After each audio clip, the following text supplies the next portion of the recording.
ప్రముఖ బాలీవుడ్ నటుడు ఖాదర్ ఖాన్ ఇక లేరు. ఆయన వయసు 81 ఏళ్లు. కొంతకాలంగా అనారోగ్యంతో బాధపడుతున్న ఖాదర్ ఖాన్ కెనడాలో చికిత్స పొందుతూ కన్నుమూశారు.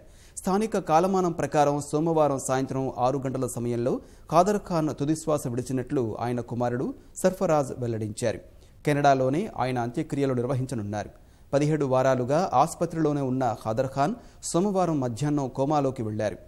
నటుడిగా, మాటల రచయితగా 80-90ల్లో ఖాదర్ ఖాన్ ఓ వెలుగు వెలిగారు. నటుడయ్యే ముందు 250కి పైగా చిత్రాలకు మాటలు రాశారు. 1973లో రాజేష్ ఖన్నా చిత్రం దాగ్ ద్వారా వెండితెరపై అరంగేట్రం చేశారు. 300కు పైగా సినిమాల్లో నటించారు. ధర్మవీర్, గంగా జమున సరస్వతి, కూలీ, దేశ్ ప్రేమి, సుహాగ్, పర్వరిష్, అమర్ అక్బర్ ఆంటోనీ, జ్వాలాముఖి, లావారిస్, షరాబీ, ముకద్దర్ కా సికందర్ చిత్రాలు ఆయనకు మంచి పేరు తెచ్చిపెట్టాయి. ఖాదర్ ఖాన్ మృతి పట్ల అమితాబ్ సహా పలువురు బాలీవుడ్ ప్రముఖులు సంతాపం తెలిపారు.